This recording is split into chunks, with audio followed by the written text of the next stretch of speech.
Hello, class. It's me, your professor, and this is my dog Yoshi that I've been talking about. He's an amazing long coat Japanese Akita. Um, some people think he looks like a bear, um, but yeah. So this is the guy I've been talking about. Anyhow, so we are on week 9. Crazy, right? In terms of workload, yes, I gotta grade this last problem set 4. I think you probably all rocked it because I got maybe all but 2 questions about it. And I suspect my video helped with that. The thing with these problem sets, it's not just about doing the work in Excel. Um, it's the interpretation of those statistics and when to deploy those statistics. And I hope you are gathering some sense of that.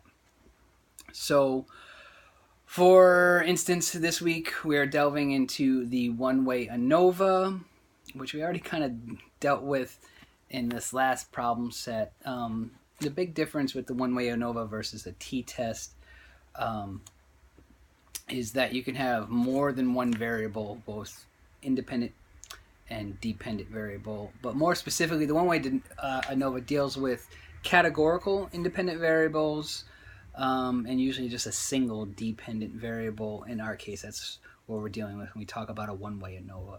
And that single dependent variable can have what's called multiple factors or levels. So like gender would be like 2 levels, but let's just say it was like a pharmaceutical research trial, where you have a control group, which would be 1 level, a group that receives the actual medication, and then a placebo, which receives like a fake medication. So there would be 3 levels in that instance for a single independent variable. So hopefully that explains that a little bit. Anyhow, for this class and for this purpose of this course, you're not going to delve into anything crazy like two-way ANOVAs or multivariate repeated measures or anything like that. So that's good for all of us. Anyhow, the critical article review or critical review of the article. Again, email me only if yes, you want to do the assignment. Otherwise, I'm just going to assume you don't want to do it and you want the 85. Okay? So I've had a couple people respond that want to gamble and take the shot and see if they can do better in 85, which you can. The only way, honestly, I think that you can do better in 85 is that you start on that assignment now and you send me some rough drafts and we go over it in an iterative process. Otherwise, I highly doubt that your initial draft or final submission will top that, because I'll be honest, the reason why I hate that assignment is it is very hard to find a simple article, research empirical article, for you folks. Because yes, this is a graduate level course. You should be capable of reading more sophisticated, statistically based articles. However, the statistics I find, even in journals which I don't perceive as being like too hardcore in the academic circles, like the Journal of Marketing Research or the Journal of Advertising Research, which I find to be the more entertaining reads, by the way. They're pretty sophisticated in their statistics with multi-level experiments and the like.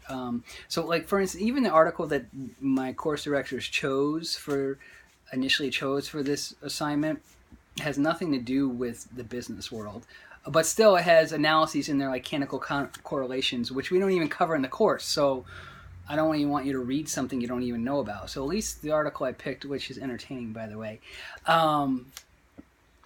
has some lower level statistics like ANOVAs and correlations and descriptive statistics, and it's very clear what the hypotheses are. So you should be able to at least comprehend what that research paper is about. This next problem set 5, yes, I will make another video. It deals with chi-square, which I'll go into with the video, which deals with analyzing categorical data arranged in contingency tables, which we had one discussion about that on when you need to do that. That is contingency tables. that Simpsons paradox thing, if you remember. And then I had a couple people ask about the final exam. The final exam, I'll be honest with you, I haven't even looked at it. I will look at it and I will prep you on what you need to know. Hopefully most of these problem sets and videos will assist you. However, let me go through, take a look at that to see if there's anything out there that I don't feel you're adequately prepared for. So I'll let you know about that. And I always let do an early release of the final exam just to give you more time, because that's how nice I am.